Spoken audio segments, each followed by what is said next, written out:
ஆனால் தாவைக்க வந்து இந்த மாதிரி நேற்று ஒரு விஜய் கமல் அடிச்சுக்கிறாரு, மத்திய அரசு ஆகாதுங்கிறீங்க. ஆனால் மத்திய அரசு ஆகாதுங்கிறீங்க, பாஜக ஆட்சி ஆகாதுங்கிறீங்க ஸ்டாலின் அவர்கள். ஆனால் பாஜகவோட ஆட்சியில் இருக்கிற சிபிஐயில் தானே நம்பிக்கை இல்லாமல் கொடுத்துருக்கீங்க. நல்ல ஒரு கொஸ்டின் கேட்குறேன். அதாவது எப்பயுமே ஒரு வழக்கு, அந்த வழக்கினுடைய தன்மை பொறுத்து மாநிலங்கள் வந்து சிபிஐக்கு கேஸ்களில் கொடுப்பது வழக்கமான ஒன்று.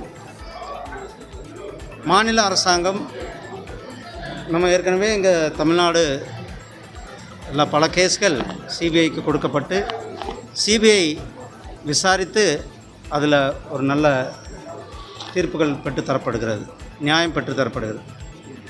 சிபிஐ நேர்மையாக நடத்துவாங்க. அதாவது சிபிஐ வந்து ஒரு சாரராக இருக்க மாட்டாங்க.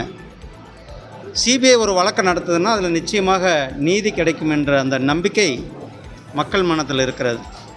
அதனால தான் பல வழக்குகள் நாம் பார்த்துருக்கோம். கொஞ்சம் சிக்கலான வழக்குகள் அல்லது தமிழ்நாடு காவல்துறையுடைய இன்ஃப்ளூயன்ஸ் இருக்கும் அப்படின்ட்டு கருதப்படுகின்ற வழக்குகள்லாம் கூட சிபிஐ இடத்துல ஒப்படைக்கப்படுகிறது. இந்த வழக்கில் கூட ஏன்னா குற்றம் சாட்டப்பட்டவர்கள் தமிழ்நாடு காவல்துறை சார்ந்தவர்கள். ஸோ அவர்கள் வந்து ஒரு சரியான இந்த விசாரணையானது ஒரு சாரராக இருக்கக்கூடும் அப்படின்ற இது மக்கள் மத்தியில் அந்த எண்ணம். அதனால தான் இந்த வழக்கை வந்து சிபிஐ எடுத்திருக்கிறது. சிபிஐ இந்த வழக்கில், அதாவது சிபிஐக்கு தமிழ்நாடு இது வந்து ரெண்டு விதமாக இருக்குங்க. ஒன்று வந்து அரசாங்கமே சிபிஐக்கு கொடுக்கறது, இன்னொன்று கோர்ட் உத்தரவிட்டு சிபிஐக்கு கொடுக்கறது.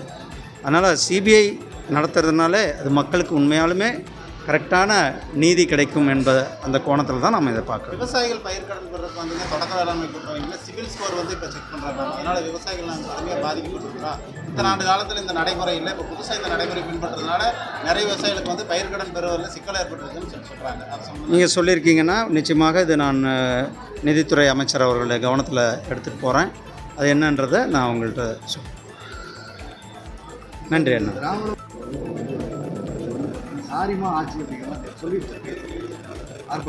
நான் இந்த திராவிட மாடல் ஆட்சியே ஒரு ஃபெயிலரான ஆட்சி. இந்த ஆட்சியால் மக்களுக்கு எந்த பிரயோஜனமும் இல்லை. இந்த ஆட்சியால் மக்களுக்கு ஒரு பெரிய கட்டண உயர்வு, ஒரு பத்திரப்பதிவு கட்டண உயர்வு, இப்படி அனைத்து கட்டணங்கள்லையும் கூட மக்கள் மேலே ஒரு பேரிடியாக இருக்கிறது. இது ஒரு புறம் இருந்தால், இன்னொரு புறம் கஞ்சா, போதைப்பொருள், சாராயம், மது, இது எல்லாமே கிராமங்களில் இன்றைக்கு அனைத்து கிராமங்கள்லேயும் இது வந்து ஒரு பெரிய பிரச்சனையாக இருந்து கொண்டு இருக்கிறது. இளைய சமுதாயத்தில் ஒரு பெரிய பிரச்சனையாக இருந்து கொண்டு இருக்கிறது. பல கிராமங்களில் இளம் விதவைகள் எண்ணிக்கை அதிகமாக ஆகிக்கொண்டு இருக்கிறது. இதெல்லாம் தமிழ்நாட்டில் இந்த திமுக அரசாங்கத்தினுடைய கையாளாகத்தனத்தால், இந்த திமுக அரசாங்கம் சரியாக ஆட்சி பண்ணாதனால இதெல்லாம் நடந்து கொண்டிருக்கு. இன்னொரு புறம் சட்டம் ஒழுங்கு. இன்றைக்கி சட்டம் ஒழுங்கை தன்னுடைய துறையை, உள்துறையை கையில் வச்சிருக்கிற முதலமைச்சர் செயல்படாத ஒரு முதலமைச்சராக இருந்தனுடைய விளைவு தான் இன்றைக்கு இந்த அளவுக்கு லாக்அப் டெத்துகள், சட்டம் ஒழுங்கு பிரச்சனை, கம்ப்ளைண்ட் கொடுக்க போகிறவங்க கூட காவல் நிலையத்தில் தாக்கப்படுகின்ற சூழ்நிலைகள்லாம் இந்த முதலமைச்சர் பொம்மை முதலமைச்சராக, செயல்படாத முதலமைச்சராக இருக்கிறதுனால தான் இதெல்லாம் நடந்து கொண்டிருக்கு. மதவாதத்தை கையில் எடுக்கிறோம், தமிழகத்தில் கால் ஒன்ற முடியாது, கால் பதிக்க முடியாதுன்னு சொல்லி நேற்று முதலமைச்சர் பேசியிருக்காரு. ஆனால் முதலமைச்சர் இன்றைக்கு தோல்வி மனநிலையில் இருக்கிறார். அவர் முழுக்க தோல்வியினுடைய விளிம்பு நிலையில் இருந்து கொண்டு இருக்கிறார். இந்த ஆட்சி தூக்கி எறியப்படுகின்ற நேரம் வந்துவிட்டது. அதனால் அவர் எதையாவது ஒன்று சொல்லி கொண்டு தான் இருக்கிறார். அவர் சொல்லுவதெல்லாம் மக்கள் வந்து யாருமே சீரியஸாக எடுத்துக்கிற மாதிரி தெரியல.